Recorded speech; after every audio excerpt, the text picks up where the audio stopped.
Hola, ¿qué tal? ¿Cómo están todos ustedes? Espero que bien, es un placer recibirlos aquí en Periodismo Sin Barbijo junto a Albita Barbeito. ¿Cómo estás, Albita? ¿Qué tal, Jota? ¿Cómo estás? Un placer acompañarlas en esta nueva emisión de Periodismo Sin Barbijo. Y Jota, empezamos a desandar el año 2020, el año que nadie imaginó. En estos dos programas que nos quedan de Periodismo Sin Barbijo vamos a repasar los hechos más importantes que nos han sucedido dentro de un contexto tan inesperado y tan complicado como fue la pandemia. Como por ejemplo el rol de las instituciones en una situación de excepción que requiere liderazgo, que han quedado justamente bajo la lupa de toda la sociedad tucumana. ¿Cuáles fueron las respuestas ante situaciones urgentes? ¿Cuál fue la planificación ante esta situación, ante esta coyuntura que nos ha caído a los tucumanos? Y justamente vamos a intentar desilvanar cuáles fueron las medidas que se fueron tomando a lo largo del año. Jota, ¿qué te parece si comenzamos, como cada programa de Periodismo Sin Barbijo, con un video introductorio sobre este tema? Vamos.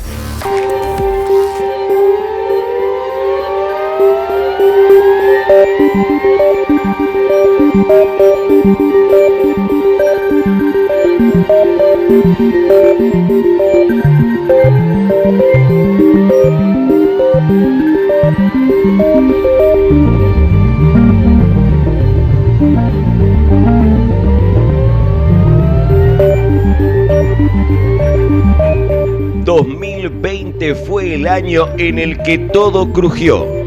Las instituciones y los poderes públicos de Tucumán no fueron la excepción. Gobierno, legislatura y justicia debieron acomodarse a la nueva normalidad, aún para convivir con viejos problemas. Cuando el 21 de marzo Argentina ingresó oficialmente a la pandemia de COVID-19, el Estado provincial reaccionó casi sin fisuras. Al ritmo del aislamiento social, se cerraron las puertas de todas las dependencias públicas. Las miradas se concentraron en la situación sanitaria. Desde enero estaba instalada la idea del recorte del gasto político. En el primer mes del año, cuando el virus era aún una noticia lejana, legisladores y funcionarios habían bajado sus salarios para atender una crisis financiera que parecía indomable. Con el ASPO en marcha, las noticias y los gestos pasaron por donaciones de los tres poderes de sus fondos excedentes a fin de aumentar el presupuesto disponible para hospitales, centros de atención en salud y para prevención. No había diferencias a la hora de enfrentar un enemigo invisible y desconocido. El virus logró lo que nunca antes: reuniones de gobernantes y dirigentes de distinto signo político, mostrando unidad en un momento muy crítico e imprevisible. La legislatura fue el poder público que primero sintió la magnitud del problema que se avecinaba. El 17 de marzo, 4 días antes de la declaración oficial de la cuarentena, el legislador Ricardo Bussi participó de una sesión convocada para aprobar leyes vinculadas con la pandemia, entre ellas el uso obligatorio del barbijo. Unas horas después confirmó que tenía coronavirus. Varios de sus pares tuvieron que ser hisopados y el Parlamento tucumano quedó aislado por contactos estrechos. El radical José María Canelada confirmó el contagio y se desató una polémica que llegó a la justicia. Bussi fue acusado de propagar el virus. La cantidad de contagios en Tucumán apenas superaba la decena. 2 meses después, la polémica se reavivó cuando el republicano mostró el test privado que decía que nunca se había contagiado y acusó al oficialismo de haber montado una campaña para desprestigiarlo. La denuncia se diluyó al ritmo de la crisis sanitaria. Tras el cierre obligado de la legislatura al comienzo de la cuarentena, el vicegobernador Osvaldo Jaldo dispuso retomar una intensa actividad presencial, descartando el trabajo remoto. En la vuelta al recinto, la polémica se mudó a las medidas de protección de los legisladores. Tras una reunión plenaria el 8 de abril, la organización Cuarentena Solidaria denunció que los representantes del pueblo habían utilizado máscaras donadas para el personal médico. Fue otro escándalo. La legislatura fue el único de los 3 poderes del Estado que registró víctimas mortales por la pandemia entre sus miembros. El 21 de octubre falleció víctima de COVID-19 el oficialista Osvaldo Morelli. Varios de sus pares también cursaron la enfermedad, pero lograron recuperarse. También fallecieron 2 comisionados rurales y el secretario de gobierno de la Municipalidad de Concepción. Pese al avance de la pandemia, el Poder Legislativo mantuvo su ritmo de trabajo con un promedio quincenal de sesiones plenarias. La inseguridad motivó la sanción de varias iniciativas, entre ellas las bautizadas como antimotochorros o antimecheras. También se sancionaron iniciativas vinculadas con reconocimientos de derechos o cuestiones de género, que venían postergadas desde hace años, entre ellas la adhesión a la ley Micaela y la aprobación del cupo trans para el acceso a la administración pública. El Poder Ejecutivo también tuvo que moldearse a la nueva normalidad. Apenas iniciada la cuarentena, el gobernador Juan Mansur firmó el decreto creando el Comité de Emergencias. Bajo la sigla COE, ministros y funcionarios del Poder Ejecutivo comenzaron a tomar medidas extraordinarias para controlar el avance del virus en Tucumán. Tener o no la venia del COE se transformó en el desvelo de las actividades económicas, sociales, educativas y productivas de la provincia, situación que mantuvo con idas y vueltas a lo largo del año que nadie imaginó.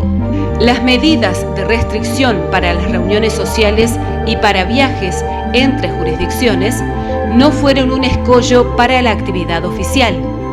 Mansur mantuvo viajes periódicos a Buenos Aires para realizar gestiones, aún con el pico de contagios en la capital argentina. Esto motivó los primeros cruces entre oficialistas y opositores tras la Pax impuesta con el inicio del ASPO. A mediados de mayo, el abogado Gustavo Morales denunció al gobernador, al vice, a varios funcionarios, intendentes y parlamentarios y al vocal de la Corte Suprema de Justicia, Daniel Leiva, por violar la cuarentena. Todos habían compartido un asado en Banda del Río Salí. Las autoridades aseguraron que se trató de una actividad oficial, exceptuada por su condición de trabajadores esenciales. Eran tiempos de detenciones masivas por no quedarse en casa. En mayo, cuando la pandemia no daba tregua a Buenos Aires, pero se mantenía bajo control en Tucumán, el presidente Alberto Fernández eligió nuestra provincia para realizar su primera salida al interior tras la declaración de aislamiento social. Desde aquí, defendió la cuarentena que comenzaba a cosechar sus primeras críticas por la continuidad en el tiempo. Nos estamos cuidando, insistió tras recorrer Banda del Río Salí, Las Talitas y la localidad de Colombres. Reiteró su pedido en octubre, cuando anunció una nueva continuidad del aislamiento en todo el país y colocó a nuestra provincia entre las zonas más críticas por el avance de la pandemia. Entonces, la circulación del virus ya tenía carácter de comunitario en estas tierras, multiplicando casos y muertes. En octubre, tras semanas críticas, el gobernador Juan Mansur aseguró que lo peor ya había pasado y llamó a la reconstrucción. Desde entonces, se aceleraron las firmas de convenios de obras con fondos nacionales y el mandatario retomó la agenda de viajes internacionales que había tenido antes del comienzo de la pandemia. Los que también volvieron fueron los reclamos del personal estatal. Cuando el 21 de marzo se dispuso el aislamiento obligatorio para prevenir el coronavirus, el gobierno enfrentaba un reclamo generalizado por el recorte de la denominada cláusula gatillo. Bajo esa denominación se identificaba al ítems que permitía actualizar salarios públicos al ritmo de la inflación. Su eliminación a fines de 2019 habían puesto en pie de guerra a la docencia y a la administración pública, pero la pandemia puso todo bajo la alfombra hasta que lo peor pasó. El Poder Judicial enfrentó sus propios virus en el año que nadie imaginó. Los tribunales cerraron sus puertas apenas se declaró el aislamiento. Con el avance de la pandemia, el funcionamiento remoto o por turnos solo para profesionales se volvió la regla. Abogados cuestionaron en varias oportunidades esta nueva normalidad. No está asegurado el servicio de justicia, insistieron, aunque las puertas siguieron cerradas o apenas entreabiertas durante meses. Pero la pandemia no fue lo más complejo que tuvo que enfrentar la justicia. A lo largo del año que nadie imaginó, las denuncias cruzaron los despachos tribunalicios hasta sacudir al máximo tribunal de la provincia. Un camarista, Enrique Pericone, denunció a un vocal de la Corte, Daniel Leiva, por presunto tráfico de influencias, para condicionar su tarea en la investigación de una denuncia de abuso contra un legislador. La presentación, con audios incluidos, generó un sacudón institucional en el que también intervino la legislatura. El año se cierra con el denunciante al borde de la destitución y denuncias latentes. Pero no fue el único escándalo. Otro vocal supremo fue denunciado por presunto abuso sexual y la presidenta de la Corte se cruzó con el ministro de la Defensa por cartas y con duras recriminaciones de uno y de otro lado. Sin contar que en varias causas sensibles, como el femicidio de Paola Tacacho, el crimen de Abigail Riquel o el asesinato de Ana Dominé, jueces y fiscales quedaron en la línea de fuego por las demandas de una sociedad ávida de justicia.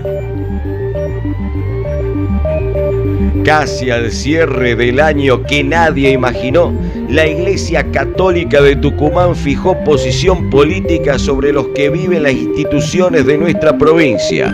Tras clamar por la independencia de poderes, principio básico de la República, los 4 referentes más importantes de la grey local advirtieron sobre una situación muy crítica.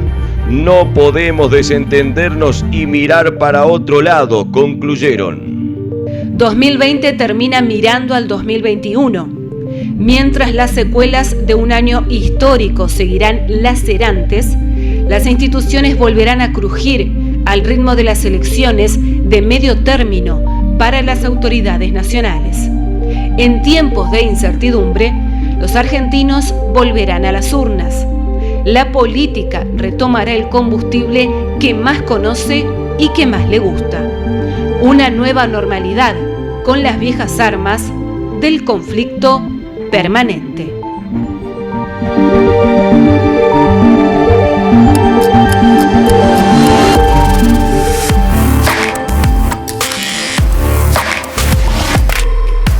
Muy bien, insisto con el tema del liderazgo, porque es lo que reclama la sociedad en estos tiempos prácticamente de guerra, si se puede decir, porque ahí es donde deposita la confianza en sus gobernantes para que los guíe en este tipo de situaciones tan complicadas. Sí, en un primer momento, cuando recién se habló de la cuarentena, se notó ese liderazgo no solo a nivel nacional, sino también en cada una de las provincias, que luego se fue desvaneciendo y comenzaba a ser cuestionado. Sobre todo hay que tener en claro el concepto del mensaje, que tiene que ser muy claro, porque la gente necesita sentirse contenida, ¿no? Ante toda esta situación que no tan solo erosionó lo social, sino también lo económico, que es lo más complicado. Así es, Jota. Bueno, para empezar a analizar este año y qué pasó puntualmente con las instituciones, vamos a recibir a nuestra primera invitada. Ella es la doctora Adela Seguí, decana de la Facultad de Derecho de la UNT.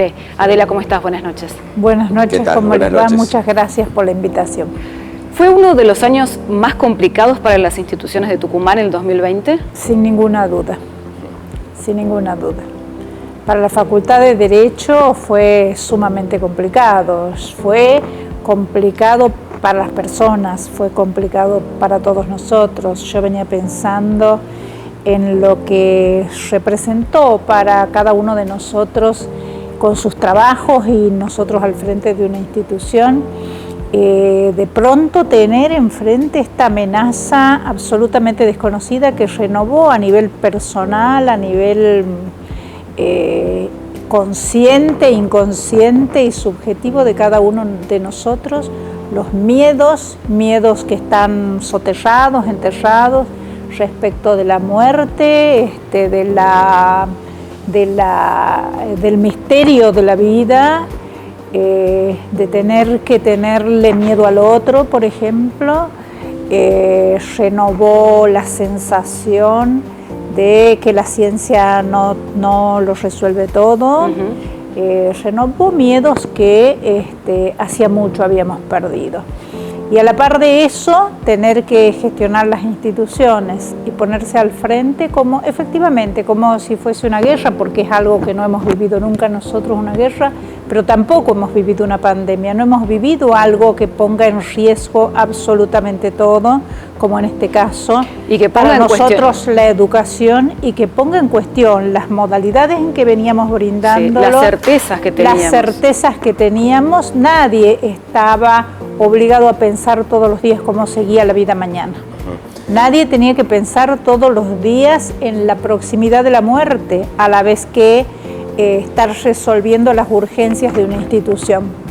Nadie. O sea, esto fue sumamente desafiante para todos y para las instituciones y la gente que estuvo al frente de las instituciones, ni hablar. Pero también, a la vez que desafiante, fue, creo, una gran experiencia. Está siendo una gran experiencia. Porque nosotros en la Facultad de Derecho creo que podemos, pese al agobio que sentimos en este momento, sacar un saldo absolutamente positivo. Yo creo que la Facultad de Derecho y la universidad toda, pero yo puedo hablar particularmente de la Facultad de Derecho, que es con sus características de masividad extraordinaria, uno no hubiera pensado nunca que podía hacer frente de un día para otro a esta situación. De pronto pudimos hacerle frente, pero pudimos hacerle frente con una fuerza, con un vigor, con una pujanza que no imaginábamos. Rescato esto de la universidad pública, rescato de los docentes, mayores y de todos, porque nos hemos puesto al hombro la educación pública masiva de una manera extraordinaria.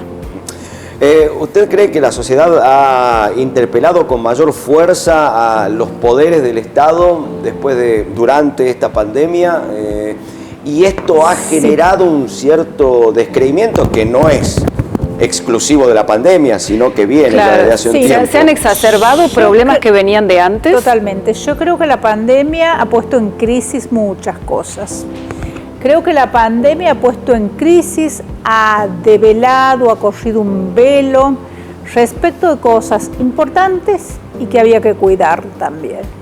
Y me parece que si uno dijera hoy qué cosas importantes ha develado la pandemia, ha develado la importancia de la salud, que la teníamos naturalizada porque nosotros no hacíamos prevención, pero ninguno de nosotros hacía prevención. Yo esperaba enfermarme para ir al médico y sabía que la ciencia, si no era algo muy grave, me lo iba a resolver. Hoy esta cultura del cuidado, esta necesidad del cuidado personal y esta cultura es algo que creo que nos viene muy bien.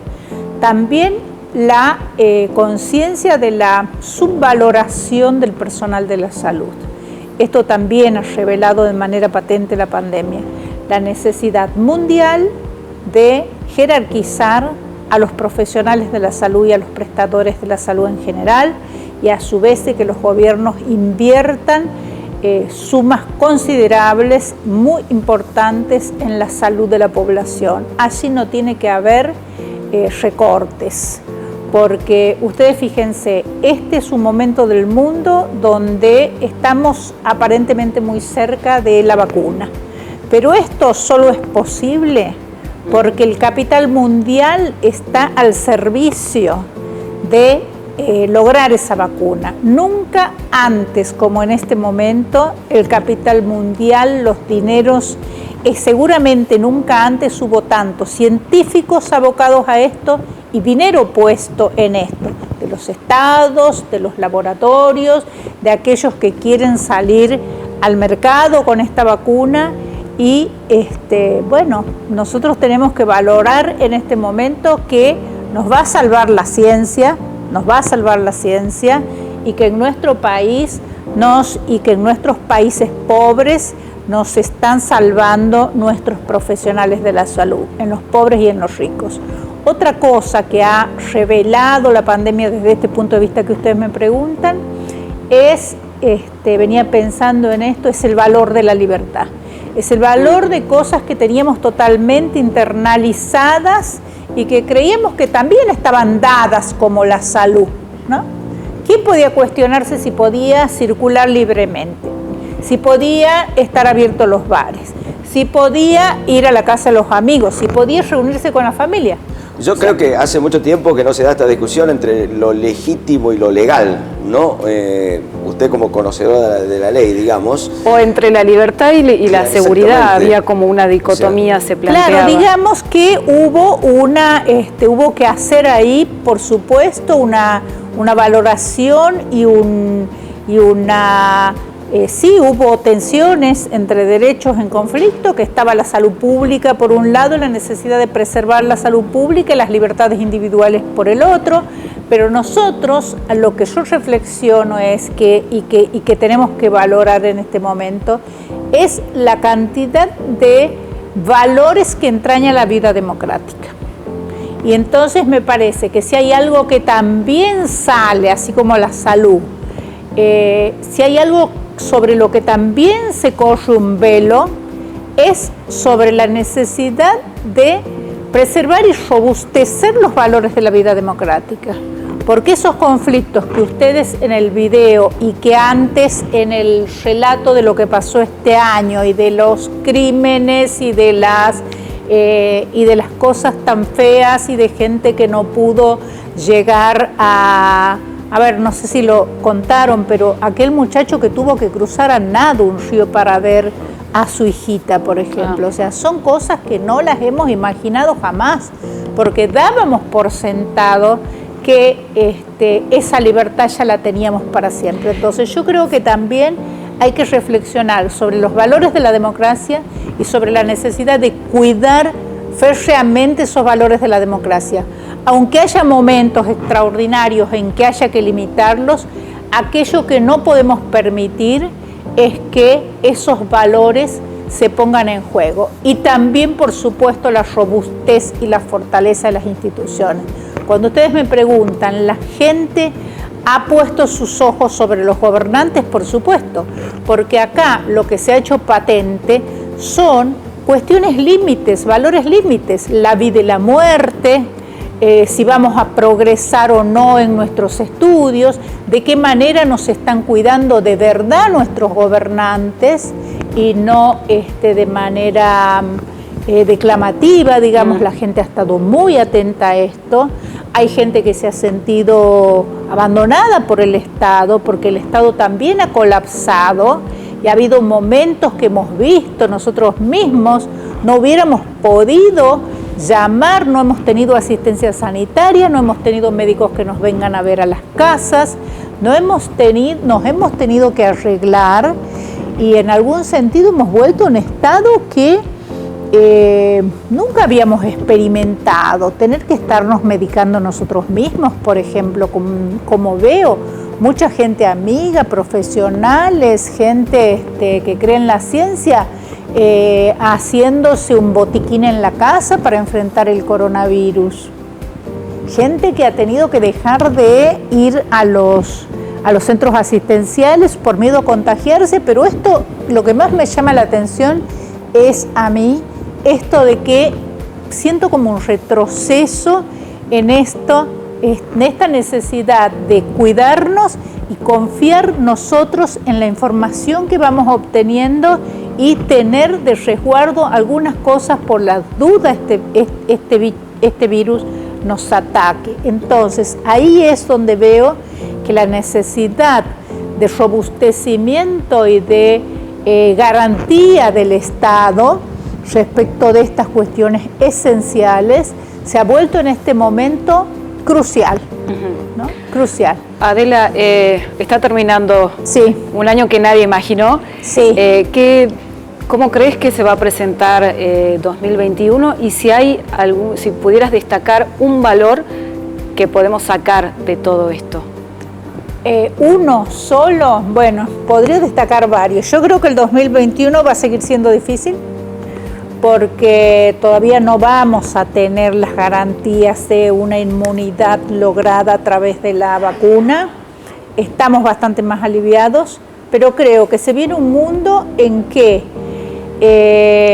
los gobiernos, y en este caso en particular en la educación, van a tener que poner el acento e invertir muchos fondos, así como en salud, en conectividad, en desarrollo de tecnologías para la educación virtual, no porque vaya a ser toda así, sino porque, primero, lo que hemos hecho no merece ser perdido, lo que hemos logrado no merece ser perdido, porque hemos estado atajando la pandemia con la mano para la educación y con los recursos escasos, que digamos la verdad eran escasos para semejante epopeya, para semejante situación, y entonces eso no hay que perderlo, y creo que se viene un mundo también en el que vamos a estar, como ahora, muy comunicados, pero no vamos a tener tanta posibilidad de viajes y de circulación como hemos tenido hasta ahora.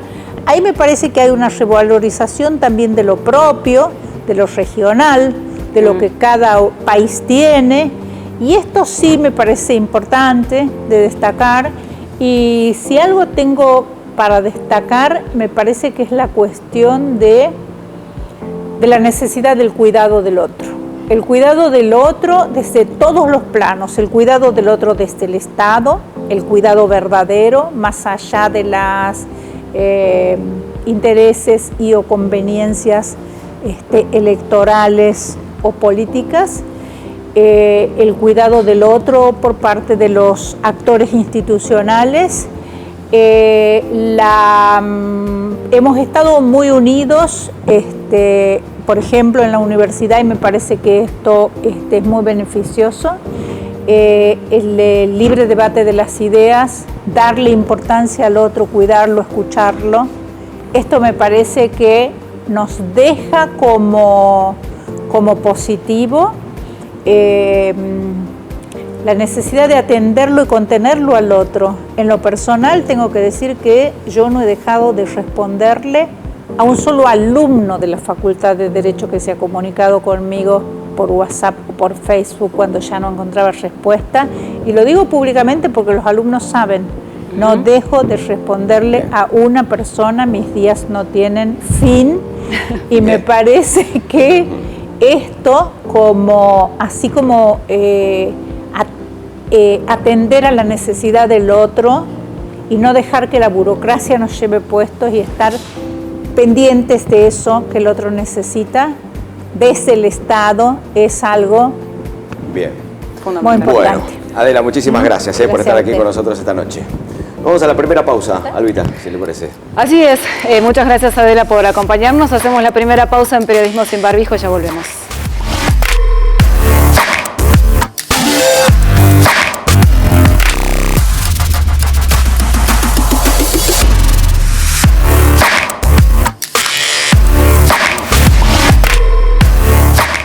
Segundo bloque de Periodismo sin Barbijo en este anuario que hemos comenzado a desandar, Jota, para ver cuáles han sido los temas más importantes que hemos atravesado durante este año que nadie imaginó. Y uno de los temas principales fue la seguridad. Tristemente, la inseguridad en nuestra provincia se vino repitiendo año tras año, increciendo también durante todos los años posteriores, y este no ha sido la excepción, a pesar de un oasis allí en el medio que justamente Bárbara Escolano, nuestra compañera, nos va a apuntar.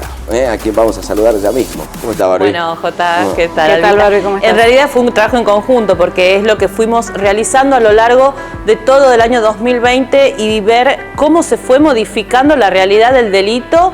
Primero con una cuarentena estricta, luego con el paso de 2 meses, cómo el hambre empezó a premiar, cómo se incentivaron y cómo aumentaron también los delitos y volvimos también a lo que son los delitos comunes.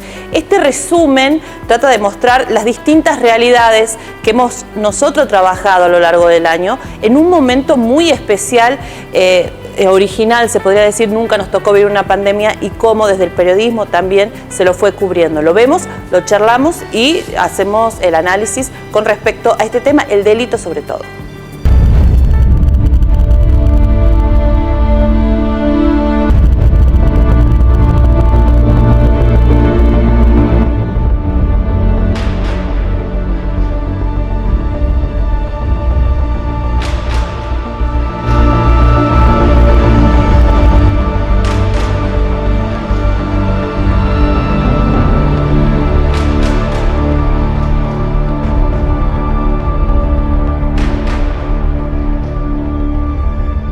El 2020 cambió todo, o mejor dicho, casi todo. En materia de seguridad pública o de inseguridad ciudadana, según cómo se lo mire, el año que nadie imaginó escribió páginas de sangre, indignación, dolor e injusticias. El 21 de marzo comenzó en todo el país el aislamiento social, preventivo y obligatorio. El ASPO se convirtió en la respuesta más eficiente y a mano para frenar el avance de un virus que se mostraba peligrosamente letal. La medida fue, quizás, la única que tuvo un impacto directo en las estadísticas delictuales de Tucumán. Pero fue breve. Entre fines de marzo y abril, las detenciones por violar la cuarentena desplazaron a los crímenes y a los robos de las páginas policiales.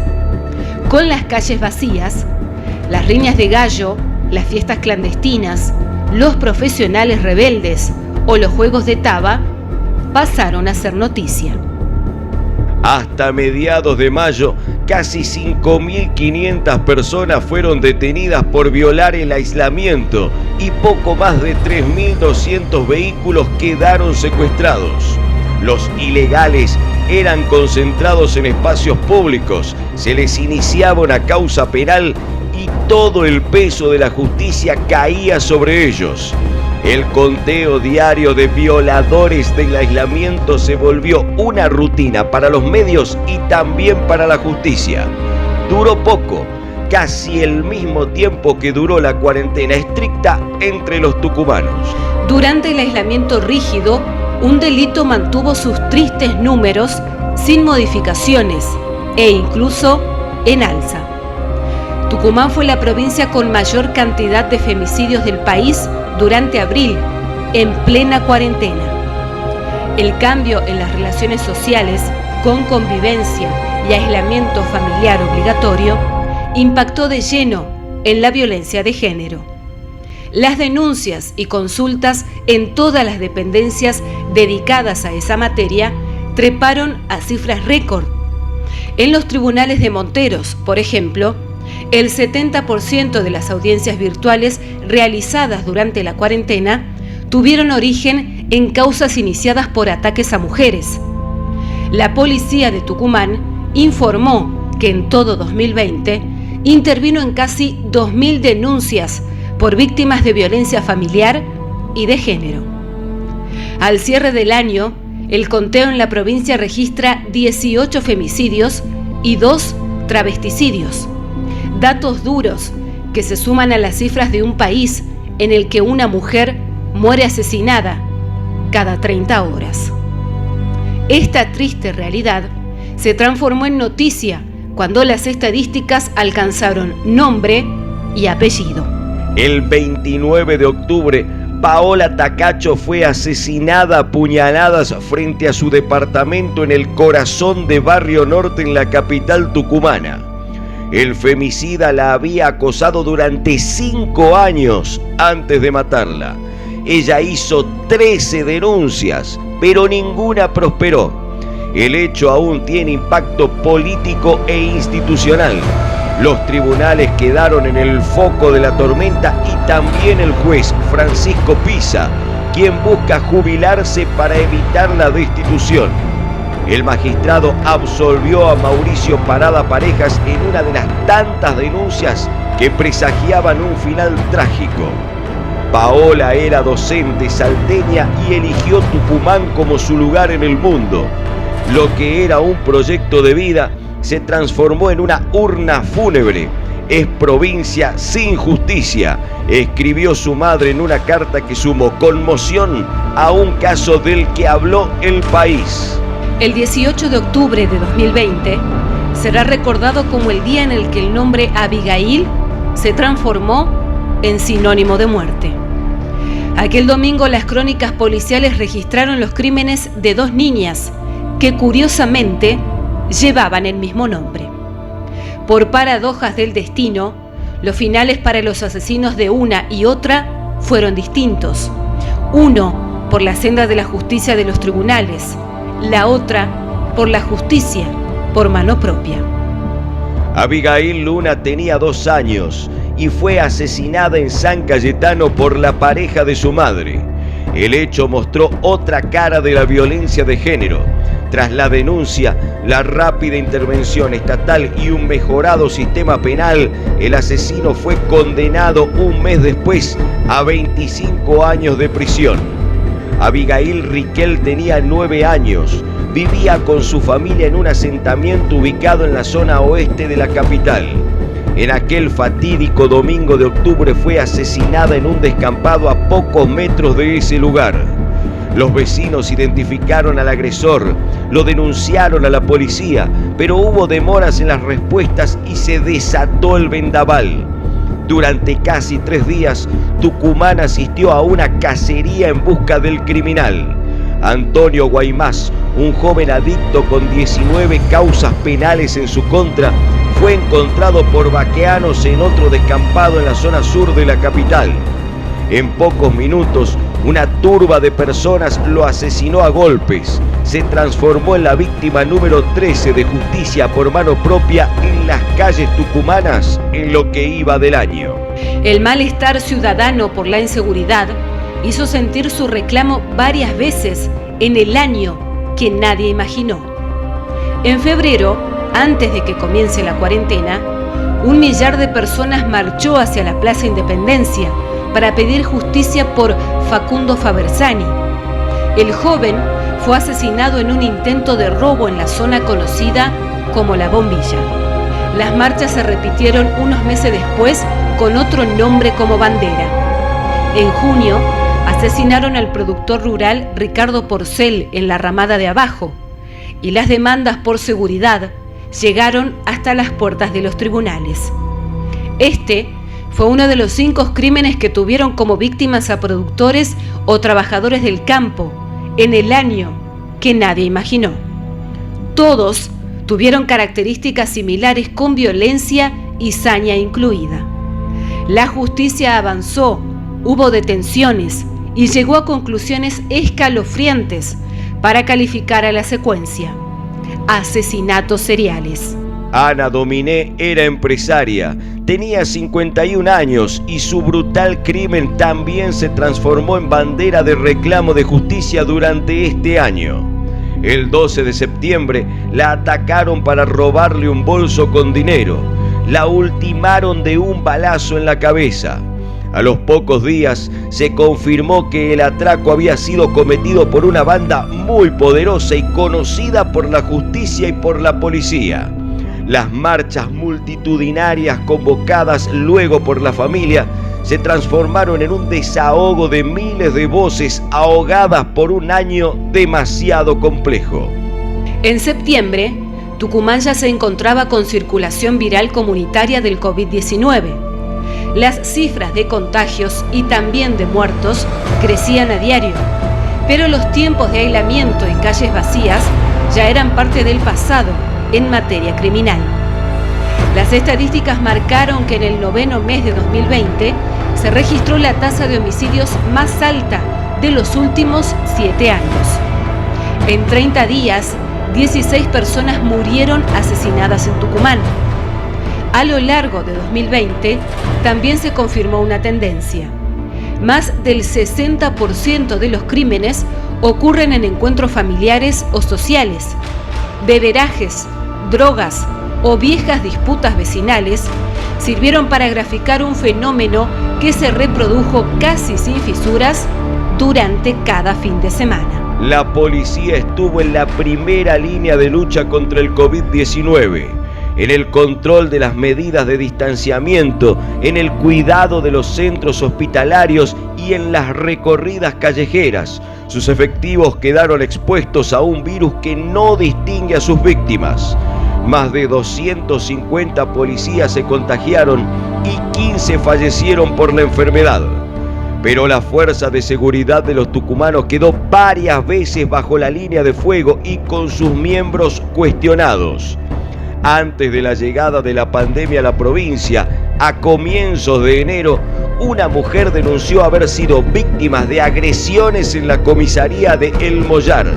El hecho pasó casi desapercibido en el calor del verano tucumano, pero en el mito del eterno retorno que parece condenar a nuestra sociedad, volvió convertido varias veces en noticia a lo largo del año. Hubo escándalo, detenciones y marchas por un abogado que grabó y viralizó agresiones en la comisaría de Concepción. Hubo abusos, conmoción e indignación por el crimen de Luis Espinosa.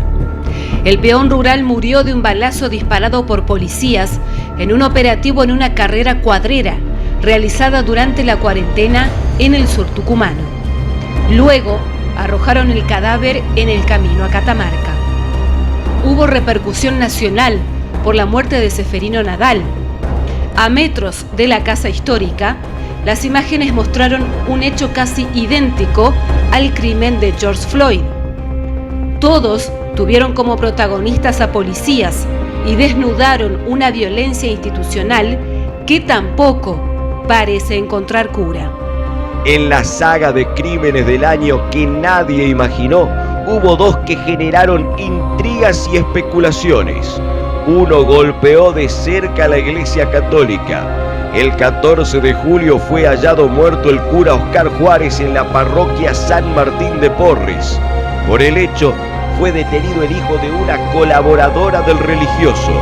La causa irá a juicio oral durante el año próximo, pero a su alrededor se tejieron versiones que transitaron desde el robo hasta los dramas pasionales. El otro también tuvo condimentos de cualquier historia policial. Ocurrió antes de la cuarentena. El 21 de febrero se produjo el hallazgo del cuerpo de Pablo Mariotti, enterrado en un taller de la zona sur de la capital. Por su crimen quedaron implicadas al menos 5 personas. Se investigó el móvil comercial, pero también se habló de vínculos políticos de los acusados y de sus relaciones con bandas narcos. El fantasma del narcotráfico ronda en muchas de las crónicas policiales que suceden en Tucumán. Las imágenes de guerras territoriales con jóvenes a los tiros en distintas barriadas suman testimonios de miedo y muerte en un paisaje cada vez más cotidiano. En agosto se registró un secuestro extorsivo en Villa 9 de Julio. En los primeros 6 meses del año, 44 personas fueron condenadas por venta de drogas ilegales en la provincia, incluyendo a la megabanda de la Cabezona Juárez. A comienzos de noviembre, 2 tucumanos fueron detenidos en el límite con Santiago del Estero. Llevaban 120 kilos de marihuana. Uno de ellos era empleado del Ciprosa y el hecho reavivó una causa que investiga a una banda narco con pie en el estado provincial. El problema parece de tanta envergadura que hasta desde el propio oficialismo alzan la voz para pedir que se haga algo para frenarlo. Los ruidos son fuertes, pero parece que aún no se escuchan. El 2020 cambió todo, o casi todo. En un año donde la realidad golpeó la puerta del mundo, muchos bautizaron a la inseguridad como nuestra pandemia. Así lo testimonian los centenares de voces que cada semana se hacen presentes en la Plaza Independencia o en tribunales para pedir justicia. En un mundo lleno de incertidumbres, ellos parecen tener una certeza: el peor remedio es el silencio.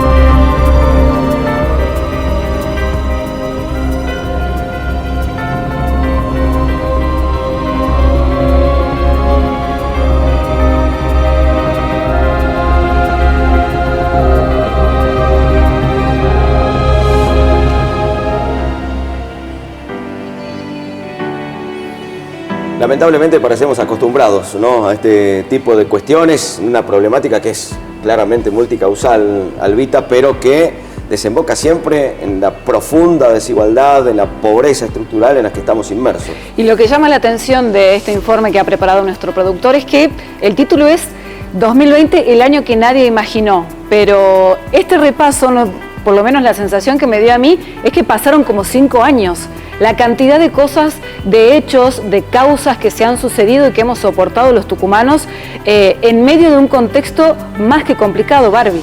Sí, un informe muy abarcativo con todo el tema del delito, en el que hemos podido ir viviendo y viendo desde el principio cómo se fue modificando el delito. Los primeros 2 meses, cuarentena estricta, no hubo delitos prácticamente. Nosotros que recorremos las calles y cubrimos, hemos tenido que modificar nuestra forma de trabajar porque realmente por mes cubrimos 5, 6, 7 hechos delictivos donde se incluyen muertes. Bueno, los 2 primeros meses no hubo delitos, no hubo asesinatos prácticamente en Tucumán. Sin embargo, cuando se empieza a liberar y el hambre empieza a premiar, empieza a ajustar, empieza nuevamente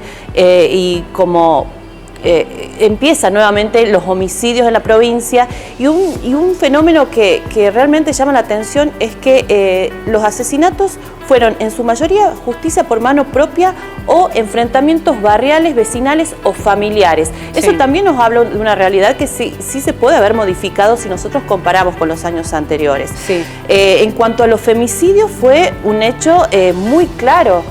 La mujer se tuvo que quedar en casa con su agresor. Se dispararon también las denuncias por violencia de género y Tucumán, en relación al año pasado, registró 18 femicidios, 3 en abril durante la cuarentena estricta. Esto es un poco los puntos que más se destacan. Bueno, por estos días hay funcionarios nacionales también recabando estadísticas, ¿no?, en nuestra provincia respecto de esta problemática. Sí, Tucumán la verdad que tuvo una mala nota en ese sentido, fue muchas las situaciones de violencias que vivieron las mujeres, lo de Paola Tacacho, que dio vuelta en todos los informativos, en todos los medios del país. Y puntualmente el caso de Paola Tacacho, que ha desnudado falencias en la justicia, en el accionar de la policía, en el avance de las causas, ante las denuncias que se hacen, la falta de celeridad, que es lo que pedimos las mujeres en estos casos cuando se hace una denuncia. La problemática de la violencia de género desnuda un tipo de cuestiones que vienen ya de hace un tiempo, pero ahora todo apunta a una justicia que no actúa con celeridad. Sí, porque ahí es donde vos tenés que tener la red de contención. Sí, muchos se preguntan si están bien las leyes o qué pasa con los jueces, que no toman medidas a tiempo, medidas rápidas y concretas frente a una mujer que está viviendo en ese preciso momento situación de violencia. Perspectiva de género. Sí, me quedo con la última frase del informe: el silencio no es la respuesta. Y creo que todos en la provincia, con los casos que hemos vivido, hemos esperado un mensaje más claro de las autoridades respecto a hechos gravísimos como lo que sucedió con Guaymas y ese linchamiento brutal del que fue víctima. El silencio no es el remedio. Barbie, muchísimas gracias. Bueno, nos vamos así a una nueva pausa. Aquí en Periodismo Sin Barbijo tenemos más en el próximo bloque. Así es, ya volvemos.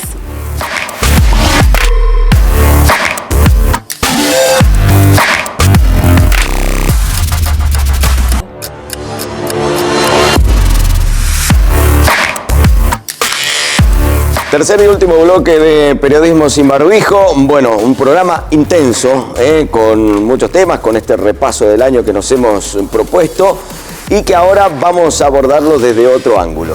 Sí, así es. Para eso vamos a recibir a nuestra próxima invitada. Ella es Susana Maidana, doctora en Filosofía de la Universidad Nacional de Tucumán. Susana, ¿cómo estás? Buenas noches. ¿Qué tal? Gracias por acompañarnos. ¿Qué tal? ¿Cómo está? Muy bien, gracias a ustedes. Bueno, desde el ámbito que vos conocés y mejor manejás, ¿cómo se entiende desde la filosofía una pandemia? ¿Cómo se la explica? Bueno, una pandemia en realidad constituye lo que para la filosofía es una situación límite. ¿Qué es una situación límite? Una situación límite se da ante la muerte, ante la culpa, ante la enfermedad terminal. Límite en el sentido que te conmociona, implica rupturas. Y la filosofía sostiene que ante las situaciones límite, y creo que lo podemos ver claramente hoy, la primera actitud es negarla. Esto no existió. La muerte no existe, la enfermedad no existe, ¿sí? Mucha gente que sigue guardando las cosas de una persona que falleció hace mucho tiempo. La pandemia no existe, la vacuna no sirve, un montón de negar una realidad que está ahí. En segundo lugar, la desesperación, el miedo, la inmovilidad. Y el miedo verdaderamente inmoviliza, no deja cómo actuar, y eso dispara, para contextualizarnos en situaciones que han pasado, actitudes de discriminación y rechazo al personal sanitario que no puede vivir en el mismo espacio donde estoy yo, al enfermo que me va a contagiar, simplemente no quiero que esté acá. Y la tercera, que es la más interesante, es aquella que te obliga, porque para la filosofía las situaciones límites son lo que impulsa y origina la pregunta filosófica. ¿Qué es lo que ustedes están haciendo en este programa? ¿Sí? O sea, ante esta situación o la gente se inmoviliza o la gente se pregunta qué hace con su propia existencia, con sus propios proyectos en momentos de rupturas, en momentos de enclaustramiento y demás. Y quizá doy un ejemplo. Hace muy poquito, jueves y viernes pasados, fueron las Olimpiadas de Filosofía de la República Argentina. Un programa muy querido por la universidad que dirijo desde el 2005. Y era la primera vez que lo hacíamos online. Y las respuestas de los chicos fueron realmente muy interesantes.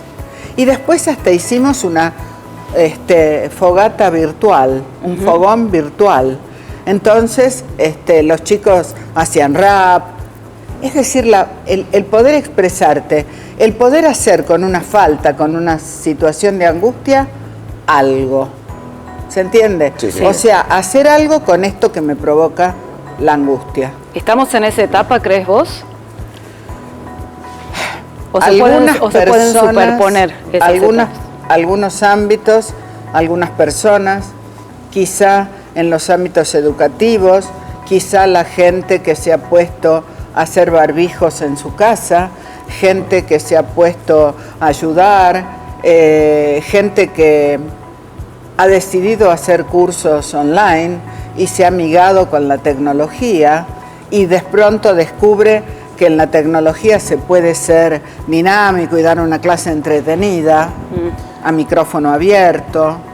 Es decir, esta pandemia provocó de que comencemos a pensar sobre cuestiones como la vida, como la muerte, ya tener la muerte mucho más cercana, alrededor nuestra. ¿Por qué prepandemia? ¿Por qué no somos capaces de hacernos preguntas? ¿Será por miedo? ¿Por qué será? ¿Por qué aceptamos lo establecido? Ya sea por algún dogma de nuestros ancestros o por lo que sea. ¿Por qué nosotros aceptamos eso y tenemos ese miedo a preguntarnos? Porque yo te diría lo que dice Albert Camus, que es Albert Camus escribió sobre la peste bubónica en Francia, ¿no? Y todo lo que desencadenó, que muchas de las cosas que él escribió en 1947 se están dando. Pero en relación a tu pregunta, que me parece muy interesante, porque a veces uno no quiere asumir la realidad y prefiere negarla. Hay mucha gente que niega la realidad. Hay gente que niega la infidelidad de su pareja. ¿O no? Sí. Sí, sí. Muchos. Nos metemos en un terreno complicado. En todos los terrenos que quieran nos podemos meter. O sea, me es infiel, pero lo niego. No, yo con esto me tranquilizo. Y viceversa, ¿no? También la infidelidad de la mujer respecto del hombre. Y porque los cambios asustan, modifican, te ponen en un camino lleno como de obstáculos. Hasta que llega algo brutalmente de golpe, como una pandemia. Yo te decía, como dice y te provoca Carmen, esta de pronto reflexión. las decoraciones se derrumban. Es una metáfora divina. Sí. Aquel que pasó una separación, y de pronto esto que estaba decorado, armadito, se derrumbó. Se derrumbaron negocios, se derrumbaron comercios, cerraron ámbitos. O sea, porque no solo esta pandemia obviamente trajo muertes, enfermedades, secuelas, a mucha gente le dejó secuelas. Entonces, es difícil. No solo es una pandemia con consecuencias sanitarias, sino con consecuencias económicas y sociales. Ahora, más allá de esas decoraciones que se han derrumbado, ¿cuáles son las estructuras profundas que vos considerás que esta pandemia ha venido a desestabilizar y a romper? ¿Qué quedó? ¿Qué se puso en cuestionamiento más en profundidad, ¿no? Como sociedad a nivel mundial, digo. Yo te diría, mira, acá no hay ni verdadero ni falso, ni blanco ni negro. Ha desencadenado actitudes solidarias y ha desencadenado lo más horrendo del ser humano, que es la discriminación. Y lo vemos a diario. Y si bien nuestro país ha avanzado mucho en la defensa de los derechos humanos, creo que todavía nos falta mucho. Seguimos viendo trata, seguimos viendo femicidios, seguimos viendo excluidos, seguimos viendo gente con hambre. O sea, Hannah Arendt, que es alguien que estuve dando un cursito hace muy poco, ella plantea que las sociedades actuales tienen que transitar por la pluralidad, ¿sí? Sí. Pero la pluralidad implica una contradicción: iguales y diversos. Igualdad es porque todos tenemos derechos, ¿no es cierto? Y queremos tener derechos. Pero al mismo tiempo, ¿cómo hacer con la igualdad de personas que somos diferentes? Claro. Absolutamente diferentes, que tenemos gustos, opciones de vida, bagajes culturales, históricos, tradiciones. ¿Cómo concilias la diversidad con la igualdad? Ahora, esta introspección forzada, digamos, ¿no debería de alguna manera resignificar los valores materiales y espirituales que veníamos justamente pregonando hasta antes de la pandemia? ¿No debería resignificarlo de alguna manera? ¿Cómo viví así? ¿Tengo que vivir de otra manera? Yo creo que hay muchas cosas que esta pandemia... Yo soy una persona que soy adicta al cine y adicta a las series. Y me sorprendí a ver, y me gustan las series coreanas. Y me sorprendía ver a los coreanos, ver a los japoneses con barbijo mucho antes de la pandemia. Y vos te preguntás, ¿qué pasa? Quienes pudieron viajar a Japón hace 3 o 4 años, la gente había instalado el barbijo. ¿Por qué es esto? Porque también estamos sufriendo las consecuencias de el abuso de la tecnología, de todo esto que fue producto de la acción humana. Nuestra forma de alimentarnos también. Nuestra forma de alimentarnos, relacionarnos con el medio ambiente. Sobre todo los argentinos, atraviesa las clases sociales, gente que puede tirar en la pileta del edificio cualquier cosa, que tira en la calle los autos de alta gama y demás, botellas. A las cosas que le estábamos dando valor, ¿no? Hasta antes de la pandemia. Exactamente. ¿En cuánto tiempo vamos a ser capaces de ver los cambios que está generando esta pandemia. Pongo el ejemplo de la peste negra. Pasó un tiempo hasta que se hicieron palpables esos cambios a nivel mundial. Yo no quiero dar un mensaje pesimista, pero tampoco quiero dar un mensaje irreal.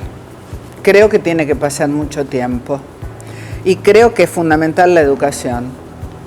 Pero la educación pasa no por poner una materia que implique el tratamiento del reconocimiento al otro. No, tiene que atravesar, tiene que ser transversal a todos los saberes. ¿Se entiende? El ejemplo famoso de los rugbyers, ¿eso quiere decir todo el rugby es una porquería? En absoluto. No. Pero hay que entender que esos jugadores, esos chicos que fueron capaces de matar a un paraguayo, ¿sí?, se han formado en un ámbito en el que circulaba la discriminación.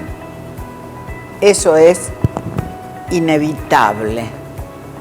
¿O no? Vamos a creer, como dicen los tucumanos, de solo estar se transformaron. No, yo no creo tampoco en que el mal sea algo que forme parte de la esencia humana. ¿Sí? Sí. No creo en esencias. Es decir, que deja la puerta abierta para que esta pandemia no nos enseñe absolutamente nada, digamos, o que por lo menos, No, sí nos enseñó cosas. Claro. Nos enseñó que con la dificultad podemos hacer cosas. Nos enseñó a amigarnos con la tecnología, pero utilizarla de una manera que sea atractiva, divertida, que te enganche. Ahora, si yo voy a dar una clase con el Zoom, el Meet o lo que fuera, y al mismo tiempo pongo la transparencia, entonces a la distancia que tengo con la gente está la distancia del papelito, eso no sirve. Susana, se está terminando este año que nadie imaginó, como le hemos puesto de nombre a este programa. ¿Cómo imaginás vos, qué expectativas tenés sobre el año que comienza, el 2021? Mira, yo voy a tratar de ser lo más sincera posible. Tengo expectativas porque creo en la condición humana. Si no creyera en la condición humana, no seguiría dando cursos cada vez más y cada vez tengo más actividades y con mucho gusto. No me siento ninguna víctima por las actividades que tengo. Al contrario, gozo, me gusta. Pero no vamos a volver nunca a la normalidad. Vamos a volver a una nueva normalidad. Va a existir la vacuna, muy probablemente, pero cierto distanciamiento, olvidarnos del mate, porque nos encontramos con un virus muy cambiante y que no sabemos si el otro que está al lado nuestro, que es absolutamente, que parece que no tiene ningún síntoma, sin síntoma, contagia igual, está contagiando. ¿Sí? Pero es un ejercicio que tiene que hacer la sociedad. Pero yo creo en la condición humana, soy una convencida, creo en la libertad, creo en el respeto del otro, creo en la solidaridad, creo que eso es lo que tenemos que reforzar y lo tenemos que reforzar el mundo adulto, porque también hay muchas fake news, los que hablan en contra de la vacuna, los que hablan en contra de la ciencia, los que dan antibióticos sin darse cuenta que el antibiótico ataca a la bacteria, no el virus. Entonces, hay que poder filtrar. Hay otros intereses ahí detrás de todo eso. Hay muchos intereses, hay intereses económicos también. Hasta se ha llegado a decir que la vacuna rusa nos va a inocular la ideología comunista. Ya también eso entra en el terreno de la locura. ¿Sí? Estamos en los 60 en plena Guerra Fría. Claro, como no es la locura lo que está ahí, sino ustedes que se dedican a los medios, sabemos que el relato de los medios es un relato que está, como mi relato está elaborado desde una visión del mundo, desde donde yo estudié, lo que estudié, los autores que elegí estudiar, como el relato de ustedes. Seguro. ¿No? Pero creo que hay que terminar con las brechas. La brecha que no es solamente entre kirchneristas, macristas, la brecha que es entre blancos y negros, entre judíos y católicos, entre inmigrantes bolivianos, paraguayos y nosotros. Esas son las verdaderas grietas que hay que cerrar. Esas son las grietas que hay que cerrar, porque son grietas que producen dolor al otro. Muchas gracias, Susana, por Gracias acompañarnos. a ustedes. Bueno, vamos cerrando entonces este programa con Susana Maidana. Bueno, un programa intenso, Sí. donde comenzamos a repasar lo que ha sido este año justamente. ¿Me acompaña, Jota? Sí, ¿Nos la despedimos acompaño, acá? por supuesto. Sí, hemos repasado hoy principalmente lo que pasó con las instituciones este año en Tucumán y también lo que pasó en materia de seguridad o de inseguridad, según cómo se lo mire. Y yo me quedo con la frase que dijo Susana, de que sigamos creyendo en la condición humana, a pesar de todos los males que se han visto este año, seguir creyendo en la condición humana y que somos capaces de sobrellevar y sobrepasar estos problemas que se nos han presentado, estos obstáculos que se nos han presentado con la pandemia. Hay una frase de una canción de Los Redondos que dice, la tierra gira hoy menos veloz. No sé si te da la sensación, Albita, de que tuvimos que parar por un tiempo, parar la pelota, reflexionar sobre un montón de cosas que quizás nos pasaban y no nos dábamos cuenta y que de alguna manera resignificativa van a cambiar totalmente el prisma con el que se lo vea de aquí en adelante. Así es, Jota. Bueno, nos empezamos a despedir, ya penúltimo programa de Periodismo Sin Barbijo. Antes de la despedida, como siempre, nos encuentran en las redes sociales. Estamos como Periodismo Sin Barbijo en Instagram y en Twitter. Bueno, será entonces hasta el próximo miércoles ya para el último del año. El último del año Bien. pasó. Eso sí que pasó rápido. Sí, realmente. Eso sí que... Bueno, un placer que Bueno. nos hayan acompañado. Nos encontramos el próximo miércoles. Chau, chau. Adiós.